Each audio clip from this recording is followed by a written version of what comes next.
Next is a class on the Bhagavad Gita as it is, first chapter, text number 13 and 14, given by His Divine Grace, A.C.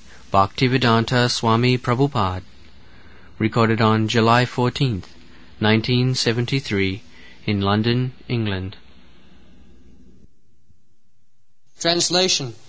After that, the conch shells, bugles, trumpets, drums, and horns were all of a sudden sounded, and the combined sound was tumultuous.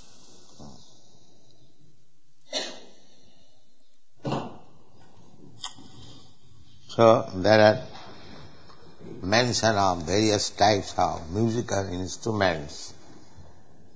And those instruments are no longer in use. But different types of bugles, drums, kettle drums, as it is used in modern days. So the same principle by musical instruments the soldiers are kept alive, so they can fight nicely.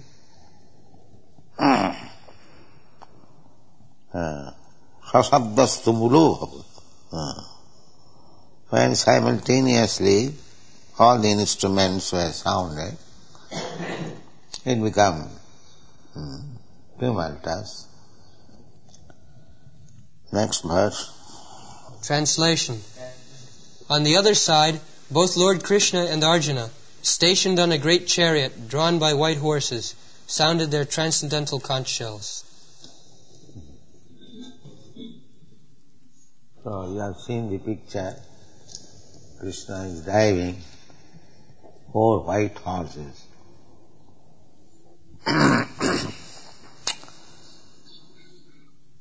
In contrast with the conch shell blown by Bhishma Deva, the conch shells in the hands of Krishna and Arjuna are described as transcendent. Krishna is transcendent. Narayana para abhaktya. Krishna is not of this material world. Krishna's body, Krishna's activities, everything of Krishna, they are transcendental. They are not of this material world. Dibbam. The Chatushlaki Bhagavatam, it is said, when Krishna was instructing Brahma, Ahameva asam agre,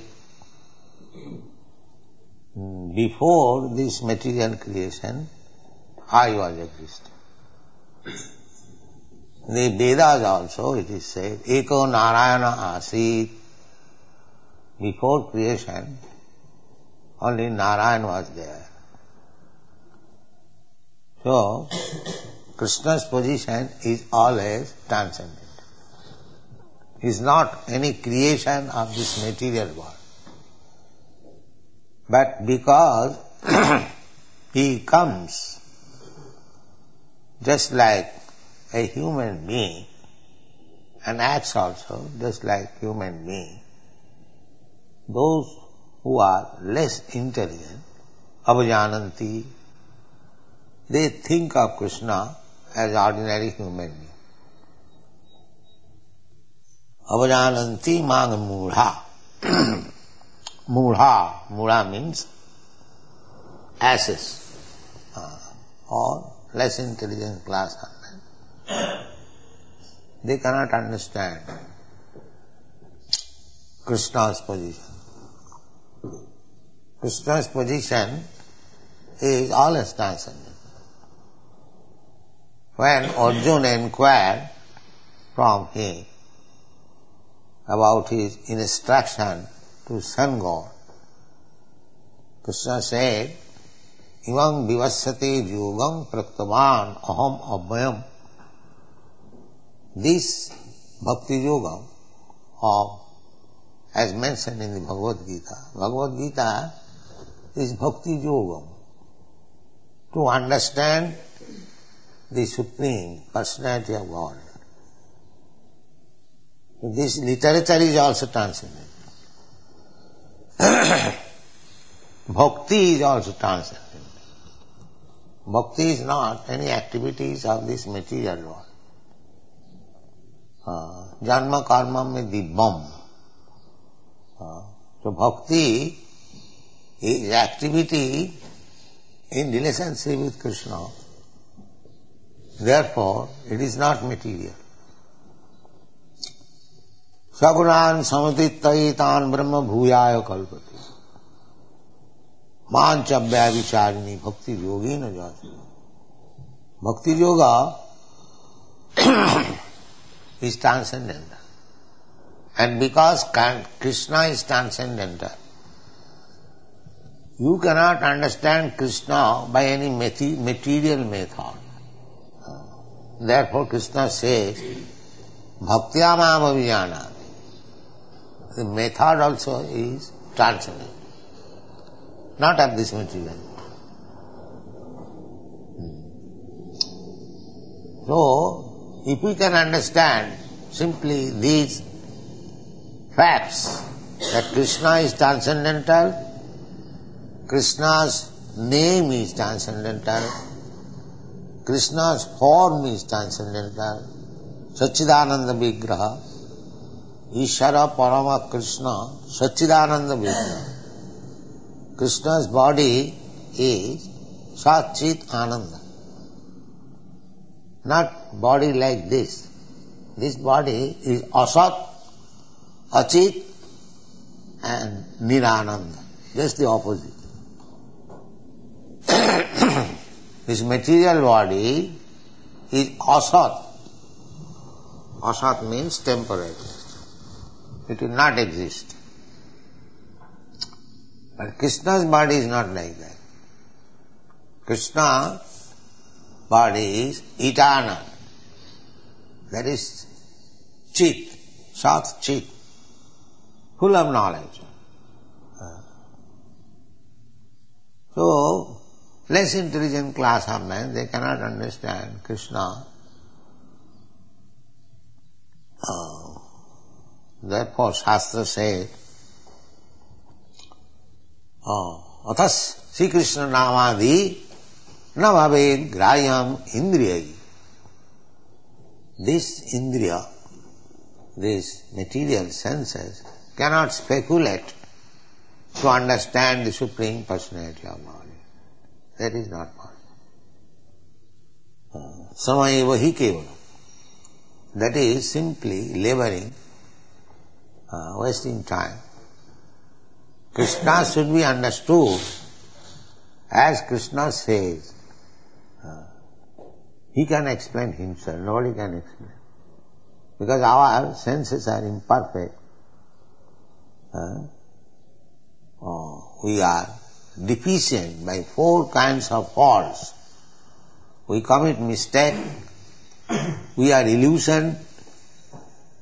With imperfect senses we try to speak transcendental knowledge, therefore cheating with imperfect. They will say, probably, maybe, this is this so-called scientist language. That means imperfect knowledge, still they want to teach. This is cheating. Knowledge must be perfect. Then you can teach others. So our process is to receive the perfect knowledge from the perfect source and distribute it. We don't manufacture knowledge. Therefore we are presenting Bhagavad Gita as it is.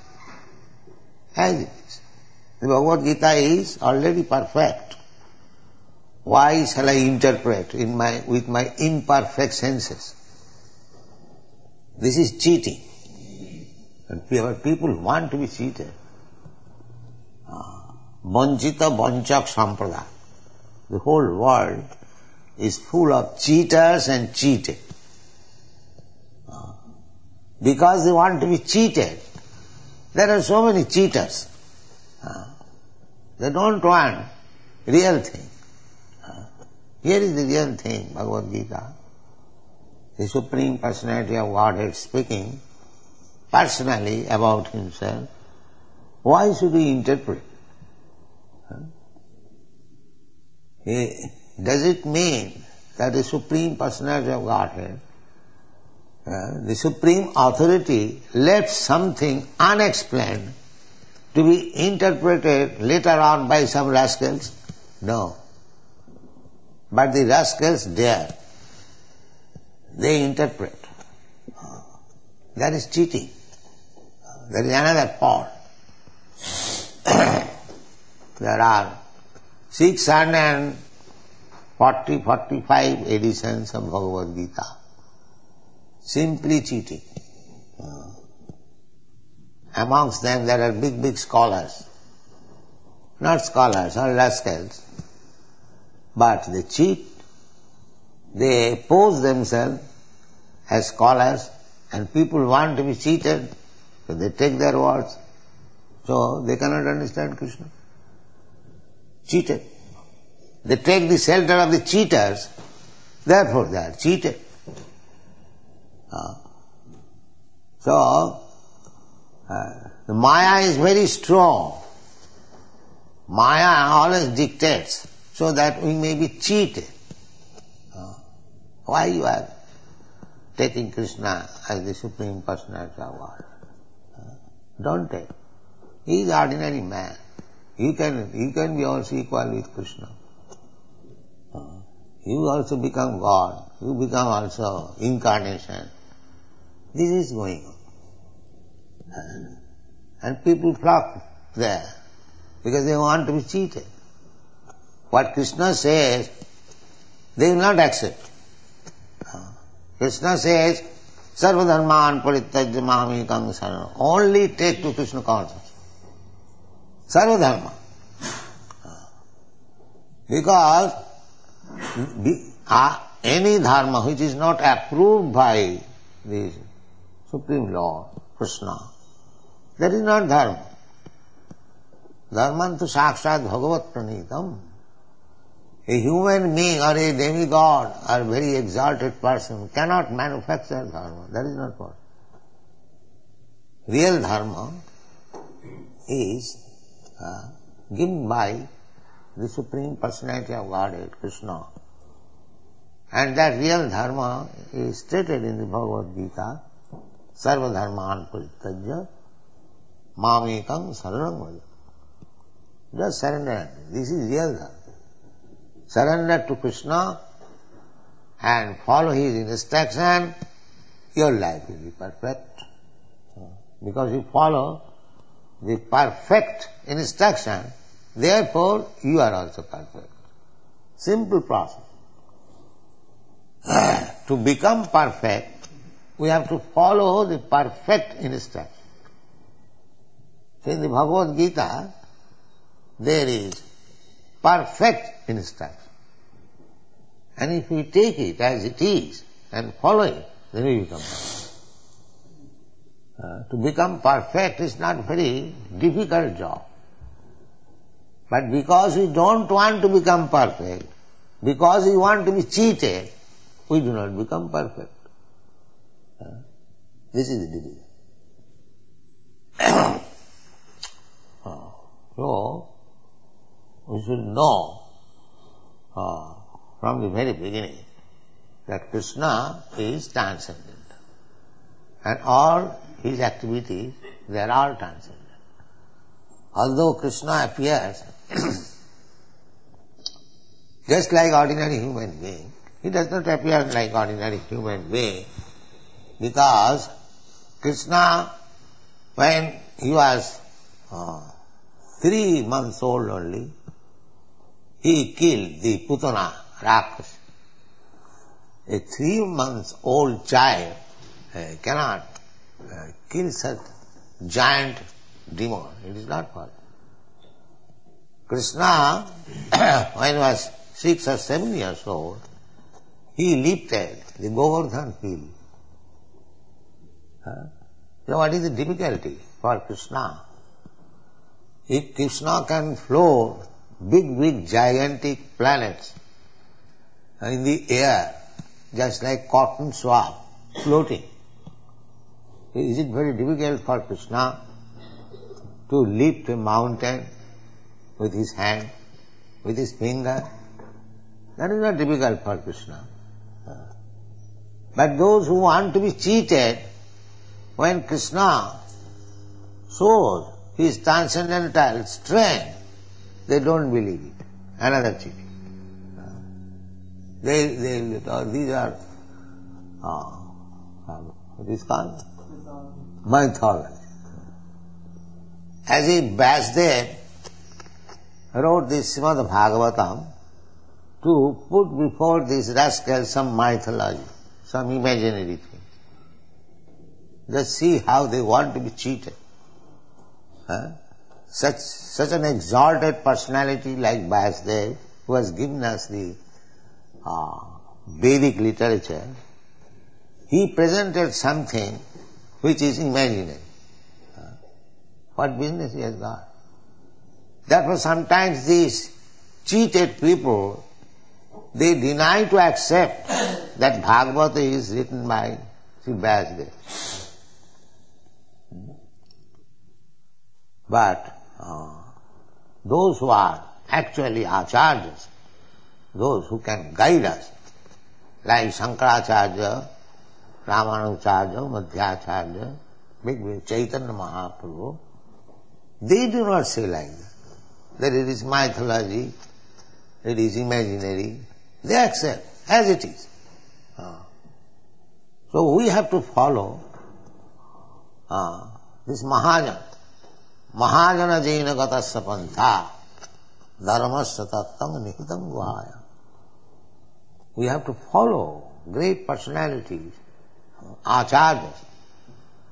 Acharyavan purusha veda. One who has taken shelter of acharya, bona fide spiritual master, he knows acharyavan purusha veda. Because he is receiving the right knowledge from the right source. Acharya, evam parampara praptam, evam rajasayo vidu. Acharya means by disciplic succession. As Krishna says, disciplic succession, all the acharya will say the same thing. They will not change, they will not interpret. They can explain, but the original fact is not distorted. That is acharya. Acharya will never say that Krishna is material, Krishna, there was no such thing as Krishna, there was no such battle of Kurukshetra, these are all imaginary. So, if we don't want to be cheated, then we should take Krishna as he is presenting himself and as it is confirmed by the Acharya. Then our knowledge is perfect. So here it is said, Setai hayai jukte mahasi sandane sthito madhava pandavastraiva jibbau shankham upadadmatu. Krishna and his devotee Arjuna, they are on the same platform. Therefore, Madhava and Pandava, they blew their transcendental concert. This is not ordinary. The sounding of the transcendental concerts indicated that there was no hope of victory for the other side. This is the sounding. Dibbau, they are also sounding their concert, even Bhishma. But that cannot be compared with the concerts of Madhava and Pandava. Arjuna, associates, they are also equally powerful. Nobody can be associates of Krishna without being very, very much advanced. Just like fire can mix with fire. Similarly, water can mix with water. Similarly, unless one is transcendentally advanced, he cannot be associate of Krishna. The Narottam Das Thakur sings, Gaurangera sangi gane nitta siddha boli mane sejaya brajanda nandana par. Gaurangera sangi gane. Sri Chaitanya Mahaprabhu, Krishna, and his associates, Sri Krishna Chaitanya Prabhu Nityananda Sri Advaita Gadadhar Sivasadi Gaur Bhakta Vrinda, all the devotees.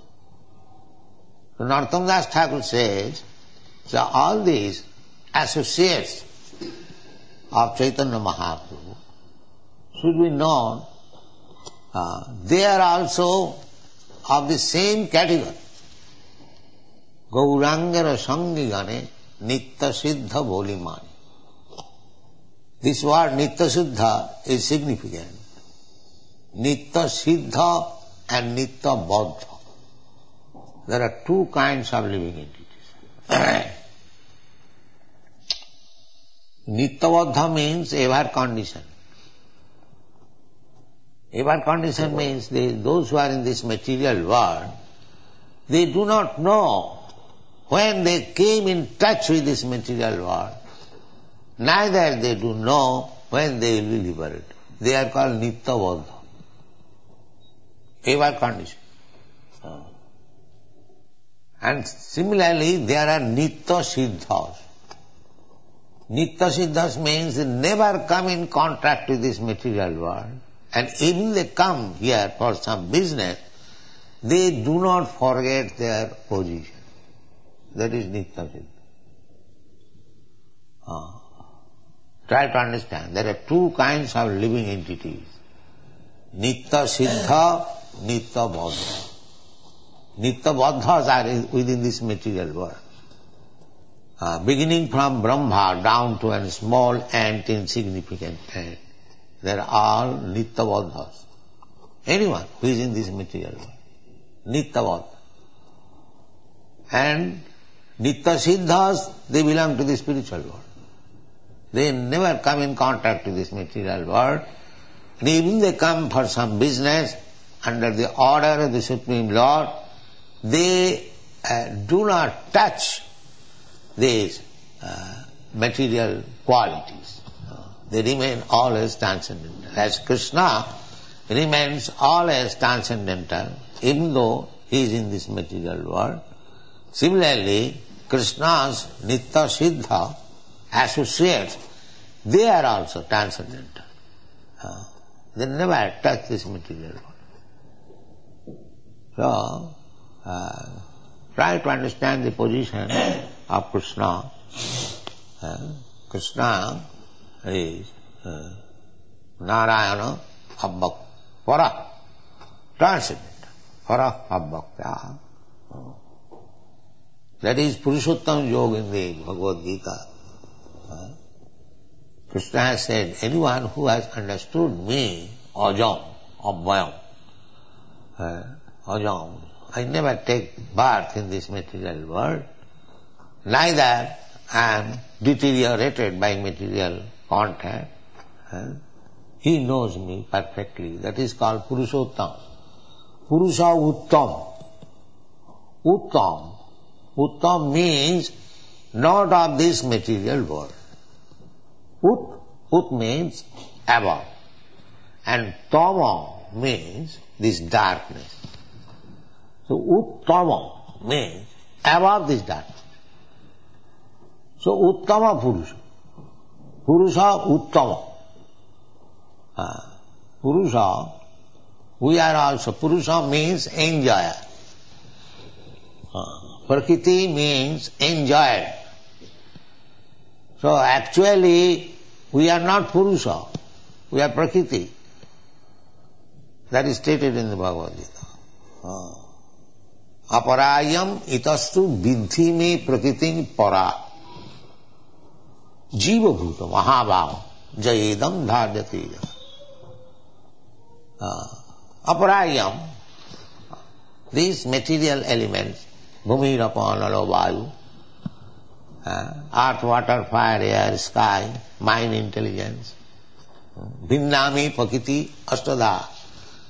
These are separated energies, material energies of Krishna.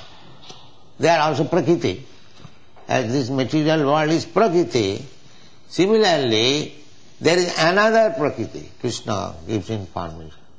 Aparayam itasu vidhimi prakritim para. But that is para Prakriti. So we are not Purusha. We are Prakritis. Although by materially dressed we appear to be Purusha, actually we are not Purusha. Just like if you dress one woman like a man, that does not mean she has become man. She is woman. Similarly, we are Purusha in the sense that we are trying to imitate the Supreme Purusha, Purushottam. Krishna is the Supreme Enjoyer. We are trying to become imitation Krishna. Just like so many rascals, they declare that God, I am God. That is this last layer, Mahabharata. First of all, we try to become enjoyer like the head of the family, man or minister or this and that, so many. Everyone is trying to become head, enjoyer. And at last, being baffled in every respect, he wants to become God. This is the last snare of Maya. Nobody can become God. He is Purushottam. And we are Prakritis. Artificially, how we can become enjoyer? Prakriti means enjoyer. Enjoyer and the predominator and the predominated. So, Jiva Bhuta, we Jivas, we are all Prakriti. Purusha is only Krishna. All living entities. Vishnu Tattva is Purusha Tattva. And we are Shakti Tattva. Shakti, energy. Marginal energy of Krishna. So energy is Prakriti. So Prakriti is not Purusha. So Mayavad philosophy is wrong. They pose themselves Soham, I am the same. How you can be same? In the Shastra it is said that you living entity, you are Prakriti. How you can become same? You Purusha. This is mistake. How Prakriti, how woman can become man? Artificially one can become. Here also so-called woman, they are also Purusha. They are thinking Purusha. Purusha means enjoy. Here woman is also thinking to enjoy, and the so-called man is also thinking to enjoy. Everyone. Nobody wants to serve. Everyone wants to be served. Purusha attitude. Everyone wants to be served. Nobody wants to serve. This is the material conception of life. So, when we agree to serve, not to be served, that is liberated. When we agree to serve only, not to be served. Not to accept service from others, but to serve others. That is real liberation. But here the material disease is that everyone is making plan how others will serve me. This is called Maya. This is called Maya. Maya means that artificially we want to be served. That is not possible. When we agree to serve, as Chaitanya Mahaprabhu has given us the path of liberation, Jiver Sarup Hoy Nitya Krishna Das. This is our position. We are eternal servant of Krishna. So when we engage ourselves in the service of Krishna, the whole Bhagavad Gita is spoken on this basis. Arjuna was artificially declining to serve Krishna. Krishna wanted him to fight, and Arjuna was putting so many reasons how he could fight and kill the other side, who are his kinsmen, who are his nephews, who are his brothers, his grandfather. These arguments were being put. So that means he refused to serve Krishna. That is material condition. Thank you very much.